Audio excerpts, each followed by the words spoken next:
You don't forget the first time a child shows up at your gym crying.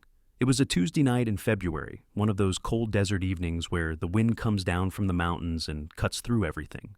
Our gym sat in a strip mall between a dollar store and a tax place that hadn't been open in 3 years. The sign out front said Ortega's MMA in faded red letters, half the bulbs burned out. We'd been meaning to fix it. Inside, the air was thick with sweat and liniment. 6 guys on the mats drilling takedowns. The heavy bag swayed under the fluorescent lights like hanged men. In the corner, Ricky was wrapping his hands, getting ready to spar.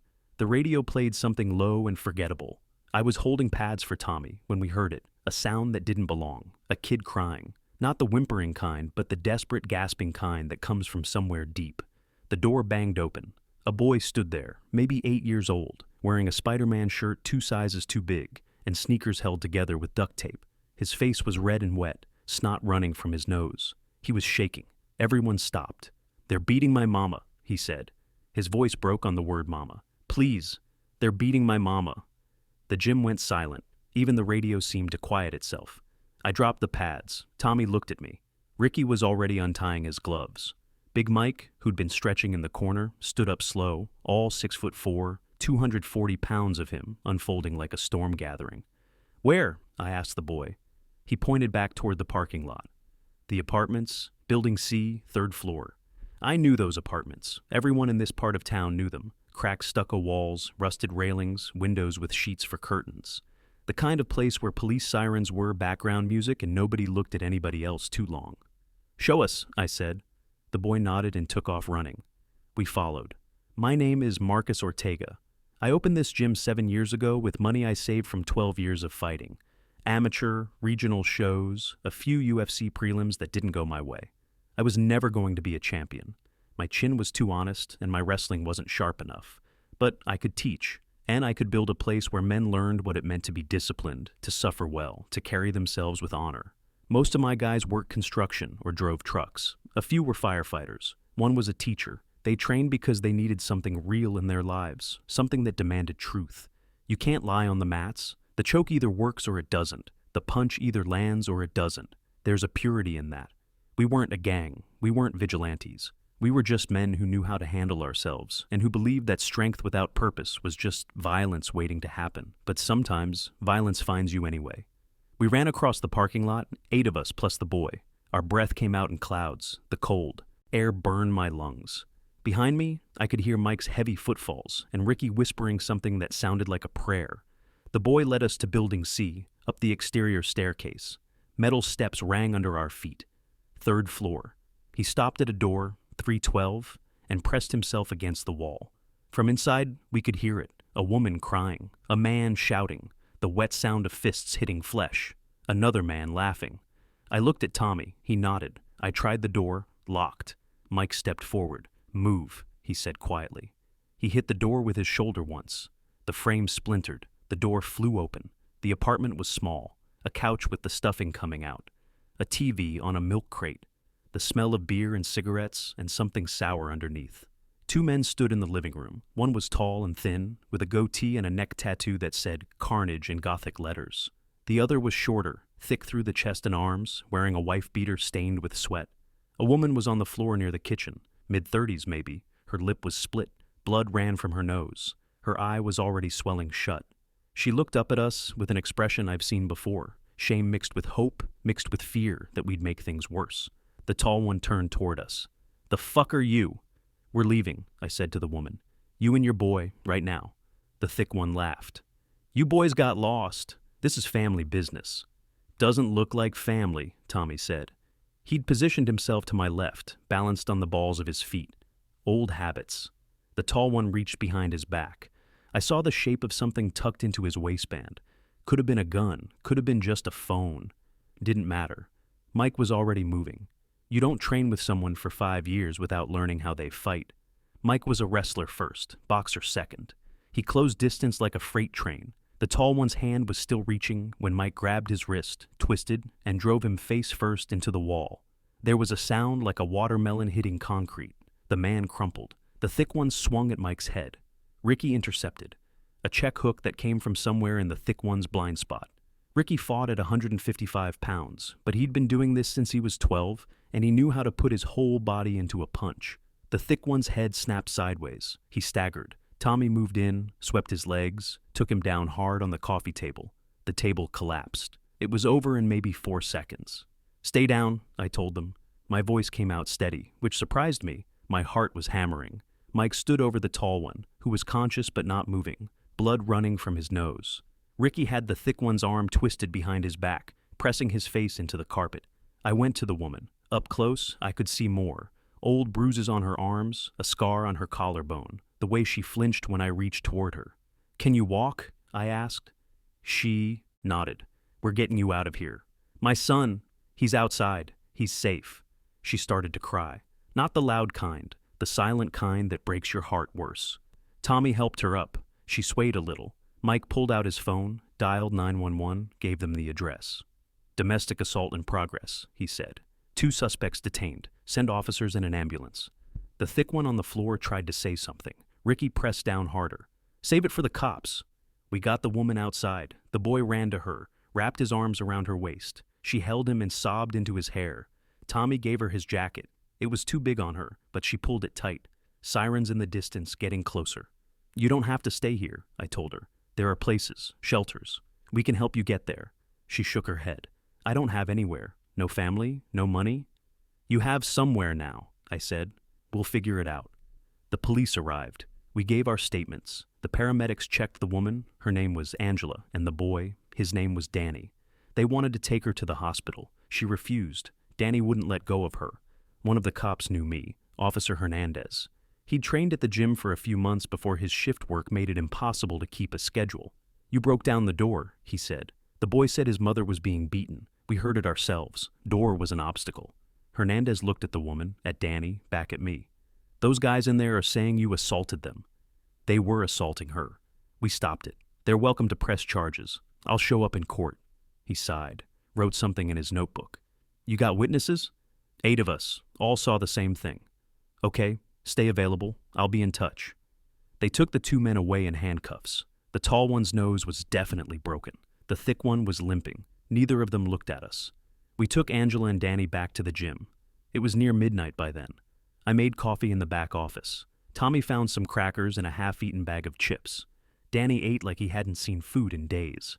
Angela sat on the old couch we kept for fighters who needed to rest between rounds. She held a bag of ice against her face. The swelling was getting worse. "I met Ray 3 years ago," she said quietly. Danny was in the corner, playing with some hand wraps, pretending not to listen. He seemed nice at first, helped me with rent when I lost my job. Then he started drinking more, getting angry. By the time I realized what he was, I was already trapped. "The other guy?" I asked. "His cousin, Devin. He's worse." She looked down at her hands. "They said if I left, they'd find me. They said they'd hurt Danny." Ricky leaned against the wall, arms crossed. "They won't hurt anybody anymore. You don't know them. They have friends. They'll come back." "Let them," Mike said. I called a woman I knew who ran a domestic violence shelter across town. Her name was Patricia.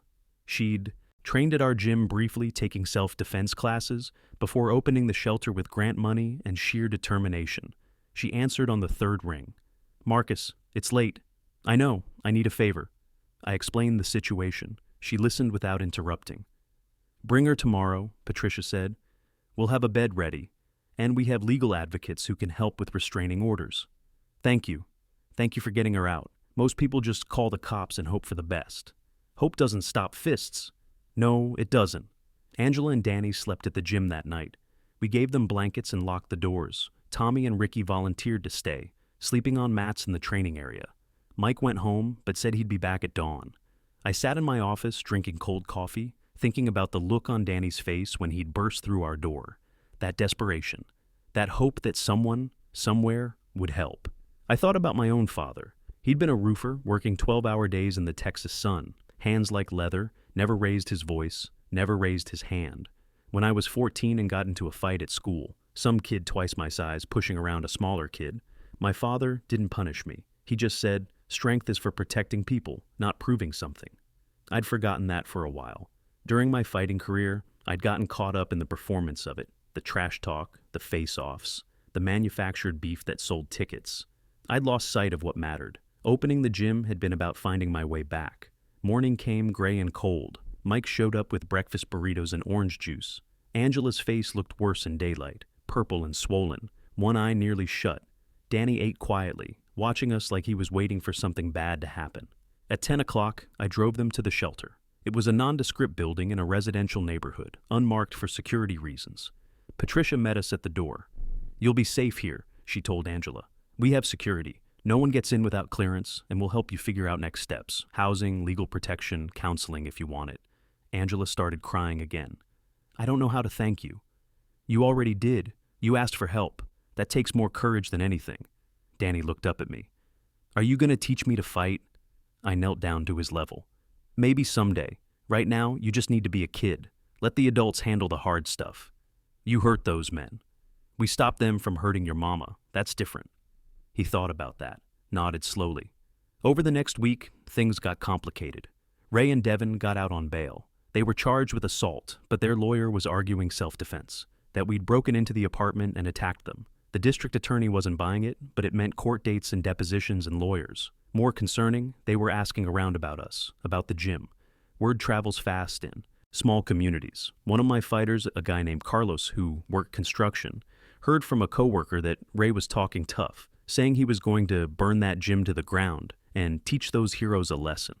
I wasn't worried about Ray. Men who beat women are cowards by definition, and cowards don't usually follow through on threats once they meet real resistance. But I was worried about Devin. He had a record: assault with a deadly weapon, armed robbery. He'd done 3 years in state prison. Men like that don't scare easy. I called a meeting with my core guys: Tommy, Ricky, Mike, Carlos, and a few others. 10 of us total, sitting in the gym after hours. "Everyone needs to be aware," I told them. "Watch your backs. Watch your cars. If you see these guys around, call me immediately. Don't engage." "What if they come here?" Ricky asked. "Then we handle it, but we do it right. No retaliation, no hunting them down. We're not criminals." Mike cracked his knuckles. "What if they start something?" "Then we finish it. Legally, defensively, everything documented." Tommy spoke up. "You think they're serious?" "I think hurt pride makes men do stupid things. And Devin's got the record to prove he's capable." 2 nights later, someone threw a brick through our front window. I was home when Carlos called. "Boss, you need to get down here." The glass was everywhere, scattered across the mats like diamonds. The brick sat in the middle of the floor with a note wrapped around it, held by a rubber band. The note said, "Mind your business or we'll mind it for you." Mike picked up the brick. "They made a mistake." "How's that?" I asked. "They just gave us evidence. Threatening letter, vandalism. That violates their bail conditions. We call the cops. They go back to jail." Maybe. I looked at the broken window. "Or maybe the cops can't prove who did it. And now they know we called, and next time, it's not a brick. It's something worse." Tommy picked up a piece of glass. "So what do we do?" I thought about Angela, about Danny, about every fighter who walked through that door looking for something to hold on to. "We board up the window," I said. "We install cameras, and we keep training. We don't let them take this from us." The next day, I went to see Patricia at the shelter. Angela was doing better. The swelling had gone down, and she'd met with a lawyer about getting a restraining order. Danny was in a playroom with other kids, finally acting like a child instead of a sentry. "How's she doing, really?" I asked. Patricia poured us coffee in her small office. "Physically, she'll heal. Emotionally, that takes longer. She has nightmares. She flinches at loud noises. She's terrified Ray will find her." "He won't. We made sure no one followed us here." "I know, but fear doesn't listen to logic." She studied me. "How are you?" "I'm fine." "Marcus, you broke down a door and fought 2 men. You're harboring a woman they're threatening. They vandalized. Your gym. You're not fine." I drank the coffee. It was too hot and tasted like burnt plastic. "I did what needed doing." "I know. That's what worries me. Men like you, good men, you think you can solve everything with your hands. But sometimes the fight is bigger than that. What do you suggest?" "I suggest you be careful. Ray and Devin, they're not fighters, they're predators, and predators are most dangerous when they're cornered." She was right. 3 days later, Devin showed up at the gym. It was late afternoon. I was alone, working on paperwork in the office. The front door opened. I looked up and saw him standing there, thick through the chest, that wife beater replaced with a black hoodie, hands in his pockets. "We're closed," I said. "That's not very hospitable." He walked toward me slowly. "I just came to talk." "Talk to your lawyer." Lawyers are expensive. I'm a direct communication kind of guy. He stopped about 6 feet away, close enough to be threatening, far enough to have reaction time. He knew what he was doing. You embarrassed us. You were beating a woman. I stopped you. That's not embarrassment. That's consequences. His jaw tightened. That woman is Ray's girl. What happens between them is their business. Wrong. What happens to anyone in my neighborhood is my business if they come asking for help. Big man, got your gym full of tough guys, you think you're untouchable. I think I'm exactly what I am. Someone who doesn't let cowards hurt people. He smiled. It didn't reach his eyes. You got kids, Marcus? My blood went cold. What did you say? I'm just asking. You got kids, a wife, people you care about? I stood up slowly. You need to leave. I'm just making conversation. See, the thing is, you stuck your nose where it don't belong. And now I'm wondering what else don't belong to you, like that nice truck you drive, or this gym, or all these fighters who think they're so tough. Leave, now. He turned to go, then paused at the door. Tell your boys to watch themselves. Accidents happen, especially to heroes. I called Tommy and Mike immediately. We met at my place, a small house 2 miles from the gym, barely furnished, the kind of place a man lives when his marriage didn't survive his fighting career and he hasn't figured out what comes next. He threatened you, Tommy said. That's another violation. He was careful, didn't make a direct threat, just implications. Mike paced the kitchen. So, what's the play? We document everything. We stay smart. And we make sure someone's always at the gym. No one there alone anymore. You think he'll actually do something? Tommy asked. I think men like Devin don't make threats they don't intend to follow through on. He's testing us, seeing if we scare. We don't scare. I know, that's what worries me. For the next week, we ran the gym in shifts, 2 guys minimum at all times. We installed security cameras, changed the locks. I started carrying my phone. Everywhere, volume up, ready. Angela got her restraining order. Ray was served, Devin was included. They had to stay 500 feet away from her, the shelter, and the gym, which meant nothing if they decided to ignore it. On a Thursday night, teaching a beginner's class, I got a text from an unknown number. Nice class, kids learning good. Would be a shame if something happened. I looked up sharply. Through the window I could see the parking lot. Nothing unusual, but someone had been watching. I showed the text to Mike. He forwarded it to Officer Hernandez. That's harassment, possible stalking. They need to take this seriously. They will, I said. But what they can do and what they will do are different things. The situation came to a head on a Saturday. We had a fight scheduled. One of our guys, a lightweight named Jesse, was competing at a regional show across town. Half the gym was going to support him, which meant the gym would be empty for the first time in a week. I thought about canceling, but Jesse had been training for this for 4 months. He deserved our support. We'll make it quick, I told Mike. Watch the fight. Come straight back. You're not staying behind. Someone should... Marcus, no. Either we all go or nobody goes. I looked at the gym, the mats we'd bled on, the cage where we'd taught discipline, the heavy bags that had absorbed years of frustration and grief and determination. All right, we all go, but we lock it up tight. The fight went well. Jesse won by submission in the second round, a rear naked choke he'd drilled 1,000 times. We celebrated with him, took photos, talked about his next steps. For a few hours, everything felt normal. We got back to the gym around 11. The front door was open. I killed the engine. Everyone went quiet. Stay here, I said. Like hell, Mike said. We got out together, approached carefully. The door had been forced, the lock broken, the frame split. Inside, the lights were still on. The gym was destroyed, mats slashed, heavy bags cut open, sand spilling onto the floor. The cage, our beautiful cage that we'd built with our own hands, was torn apart, chain link fence cut and pulled down. The walls were spray painted with slurs and threats. Every piece of equipment, every photo, every belt on the wall had been thrown around or broken. In the center of the floor, someone had spray painted a message in red. This is what heroes get. No one spoke. Tommy picked up a piece of a torn heavy bag. Ricky walked to the cage, touched the cut chain link with shaking hands. Mike just stood there, fists clenched, breathing hard. I called 911. The police came. Officer Hernandez looked sick when he saw the damage. Jesus, Marcus, this is criminal mischief, vandalism, breaking and entering. They're going away for this. You have to catch them first. We'll catch them. We'll check for prints, pull security footage from the area, question them. They violated their bail conditions. They're going back to jail tonight. Good. But it didn't feel good. It felt hollow. We spent the next 3 hours cleaning. didn't talk much, just worked. Swept up the sand, cut away the destroyed mats, pulled down the ruined cage fence. By 3 in the morning, the place looked like an empty warehouse. All our work, all our history, reduced to trash bags and broken dreams. Tommy sat against the wall, head in his hands. 8 years we've been building this. We'll rebuild, I said.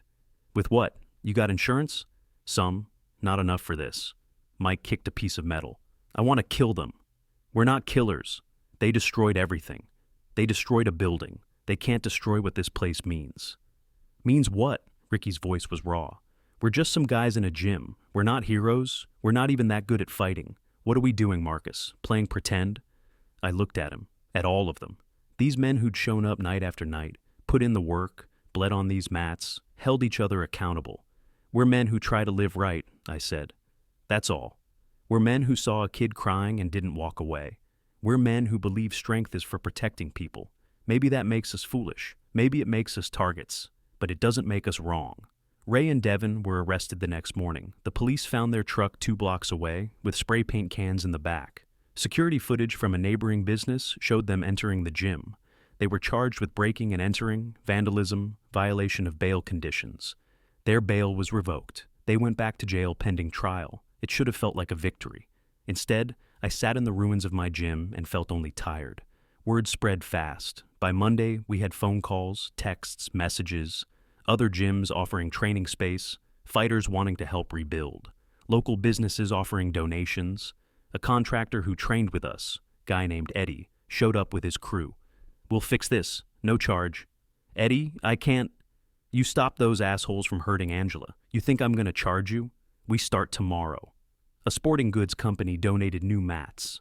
Another gym gave us their old cage, still in good condition. A local reporter wrote a story about what happened, and suddenly we had a GoFundMe with more money than we needed. The community rallied. Angela came by one afternoon during reconstruction. Danny was with her. She looked stronger, standing straighter, eye contact steady. I heard what happened, she said. I'm so sorry. Not your fault.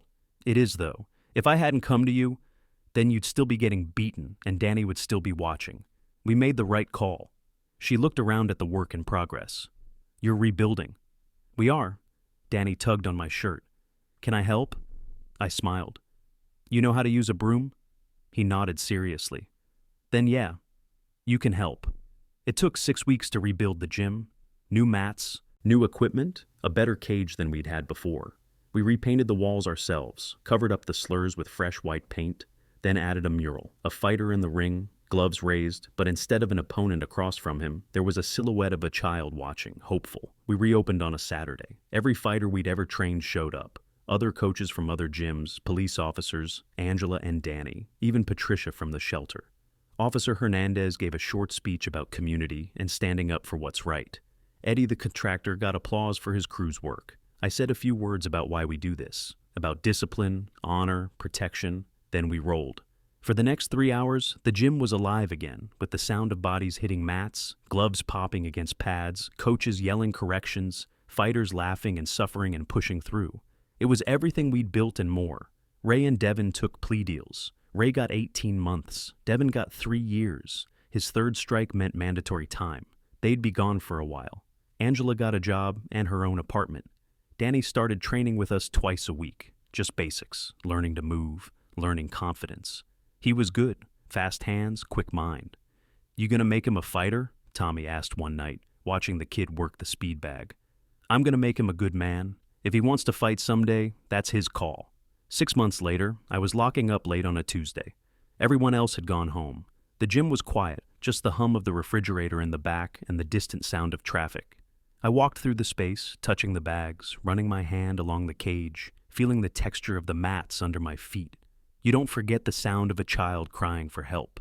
You don't forget the feeling of breaking down a door to stop evil. You don't forget the faces of your brothers standing beside you, ready to bleed if necessary. This gym, these mats, this cage, these walls, they weren't just a business. They were a promise that some men still believe in standing up, that some places are still sacred, that when the weak cry out, someone will answer. I turned off the lights and locked the door. Outside, the desert wind was cold and clean. I drove home thinking about my father's words. Strength is for protecting people, not proving something. We hadn't proved anything. We just protected someone who needed it. And we'd do it again tomorrow if we had to. That's what fighters do.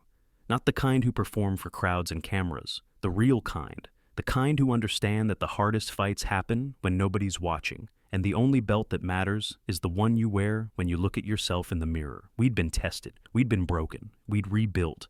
And we were still here. Still training, still teaching, still answering the door when someone knocks. Because in the end, that's all we can do. Show up. Do the work. Stand for something. The cage doesn't make you a fighter. The fight does. And some fights are worth everything.